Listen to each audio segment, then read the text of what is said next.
Consider the following statements. It is used to overcome the shortcomings of pyramid of numbers. Sorry, ಈ question actually repeat ಆಗಿದೆ.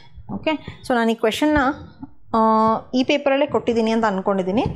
ಇದೊಟ್ಟಿನಲ್ಲಿ question repeat ಆಗಿದೆ. I am really very sorry.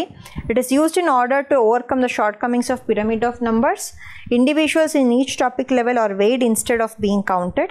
It is determined by measuring the dry weight of all the organism occupying that topic level. So ಯಾವ ecological pyramid ಬಗ್ಗೆ ನಾವು ಮಾತಾಡ್ತಾ ಇದ್ದೀವಿ. So 3 ಥರ ecological pyramids ಇರುತ್ತೆ. Pyramid of numbers, pyramid of energy and pyramid of biomass. So it is pyramid of biomass, sorry, pyramid of energy is also called pyramid of productivity. Okay, ಅದೆರಡು ಒಂದೇ. So ಈ pyramid ನಾವು ಯಾವುದ್ರ ಬಗ್ಗೆ ಮಾತಾಡ್ತಿದ್ದೀವಿ ಅದನ್ನು reduce ಮಾಡಿದ್ದು to overcome the shortcomings of pyramid of numbers. So individuals in each topic level are weighed instead of being counted. So ನಾವು ಯಾವ ಎಕಲಾಜಿಕಲ್ ಪಿರಮಿಡಲ್ಲಿ ವೇಯ್ ಮಾಡ್ತೀವಿ, it is in pyramid of biomass. Okay, it is determined by measuring the dry weight. Dry weight ಅಂದರೆ ಏನು? Biomass, water content ಇಲ್ದಲೇ ಇರೋದು, of all organisms occupying each topical level. So the answer is B. Which of the following is the characteristic of a keystone species? So keystone species and Renu, it has a disproportionately large impact on an ecosystem. It typically reduces the overall diversity of an ecosystem. It is typically an herbivore. Only animals can be keystone species. So keystone species and Renu, adon species aita. So adu ಒಂದು ಎಕೋಸಿಸ್ಟಮಲ್ಲಿ ಇರುತ್ತೆ. ಆವಾಗ ecosystem ಕಂಪ್ಲೀಟಾಗಿ balanced ಆಗಿರುತ್ತೆ. ಆ keystone species ಯಾವಾಗ ಎಕೋಸಿಸ್ಟಮಿಂದ miss ಆಗ್ತಾ ಹೋಗುತ್ತೆ, whole ecosystem will break down. ಆಯಿತಾ? ಸೊ ಕಂಪ್ಲೀಟಾಗಿ ಬ್ಯಾಲೆನ್ಸ್ ಆಗಿರೋಂಥ ಎಕೋಸಿಸ್ಟಮು ಕಂಪ್ಲೀಟಾಗಿ ಬ್ರೇಕ್ ಡೌನ್ ಆಗುತ್ತೆ. there will be completely imbalance in the ecosystem. So anta species ಗೆ keystone species ಅಂತ ಕರಿತೀವಿ.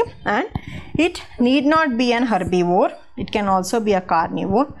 Only animals need not be a keystone species. Plants, microorganisms, fungi ಕೂಡ ಆಗಿರ್ಬೋದು. It typically reduces overall diversity of an ecosystem ಅಲ್ಲ, it increases the diversity of an ecosystem. So the answer is 1. Consider these statements about biosphere. It is absent at the extremes of north and south pole. Biosphere andre enu? So the part of the earth which supports life is biosphere. Okay, it is absent at the extremes of north and south pole. The sun is the ultimate source of energy. Living organisms are uniformly distributed throughout biosphere. Okay, north and south pole, Arctic region, Antarctic region, 80 degree to 90 degree. ಆಯಿತಾ? So north pole south ಪೋಲಲ್ಲಿ biotic community completely absent ಇರುತ್ತೆ, ಅಲ್ಲಿ ಯಾವುದೇ life live ಮಾಡಲ್ಲ. Okay, sun is the ultimate source of energy. So ನಮ್ಮ earth ಮೇಲೆ ಏನೇ work ಆಗಬೇಕು ಅಂದರೆ, ಏನೇ ಒಂದು ರಿಯಾಕ್ಷನ್ ಆಗಬೇಕು ಅಂದರೆ, so final ultimate source of energy ನಮಗೆ ಏನು ಅಂದರೆ ಸನ್. Living organisms are uniformly distributed throughout biosphere. So this is wrong statement. ಏನಕ್ಕೆ? ಎಲ್ಲ ಕಡೆ ಹೋಲ್ ಬಯೋಸ್ಫಿಯರ್, ಹೋಲ್ ಅರ್ಥಲ್ಲಿ ಎಲ್ಲ ಕಡೆ ಲಿವಿಂಗ್ ಆರ್ಗ್ಯಾನಿಸಮ್ಸ್ ಯೂನಿಫಾರ್ಮ್ ಆಗಿ ಡಿಸ್ಟ್ರಿಬ್ಯೂಟ್ ಆಗಿಲ್ಲ. ಸೊ ಟ್ರಾಪಿಕಲ್ ರೀಜನ್ಸು, ಇಕ್ವಟೋರಿಯಲ್ ರೀಜನ್ಸಲ್ಲಿ ರಿಚ್ ಬಯೋಡೈವರ್ಸಿಟಿ ಇದೆ. ಅದೇ ನಾವು ಮೇಲೆ ಹೋಗ್ತಾ ಟೆಂಪರೇಟ್ ರೀಜನ್ಸು, ಡೆಸರ್ಟ್ಗೆ, ಟಂಡ್ರಾ ಬಯೋಮ್ಸ್ಗೆಲ್ಲ ಹೋಗ್ತಾ ಕಡಿಮೆ ಆಗುತ್ತೆ ಅಲ್ವಾ ಆರ್ಗ್ಯಾನಿಸಮ್ಸ್. ಸೊ ಹಾಗಾಗಿ statement 3 is wrong. So which of the above statements are true? Only 1 and 2. The marine food chain starts with which of the following organisms? Marine ಅಂದರೆ aquatic ecosystem. Okay, so marine ಅಂದರೆ salt water, sea water. So ಯಾವುದರಿಂದ start ಆಗುತ್ತೆ? Which of the following organism? So fishes, corals, zooplankton and phytoplankton. Phytoplankton ಅಂದ್ರೇನು? Tiny plants. Okay, so food producing plants, tiny plants, they are nothing but phytoplankton. In a biodiversity hotspot, which of the following characteristics is not found? On the biodiversity hotspot na declare ಮಾಡಬೇಕು ಅಂದರೆ ಅದರಲ್ಲಿ ಯಾವ characteristic ಇರಲ್ಲ?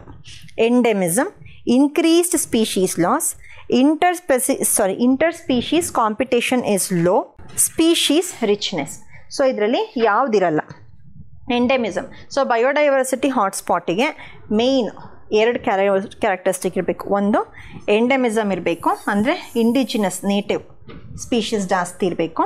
ಆಮೇಲೆ around 70% of its natural habitation must be lost. Okay, but endemism ಅಂದರೆ it also leads to species richness. So ಅಷ್ಟು species ಇರಬೇಕು, ಅಂದರೆ minimum 0.5% of vascular plants present on earth, 0.5% of vascular plants present on earth should be in that spot as endemic. ಅಂದರೆ ಏನು, species ರಿಚ್ನೆಸ್ಸು ಸಿಕ್ಕಾಪಟ್ಟೆ ಇರಬೇಕು and endemism ಜಾಸ್ತಿ ಇರಬೇಕು and increase species loss ಇರಬೇಕು. ಸೊ ಹಾಗಾಗಿ ಇವು ಮೂರೂ ಇರಬೇಕು. ಯಾವುದು ಇರಲ್ಲ ಅಂದರೆ which is not a component or characteristic which we consider to declare any spot as biodiversity hotspot ಅಂದರೆ inter species competition is low. So ನಾವು ಈ ಕಾಂಪೋನೆಂಟ್ನ ನಾವು ಗಣನೆಗೆ ತಗೊಳ್ಳಲ್ಲ while declaring biodiversity hotspot. So the answer is C.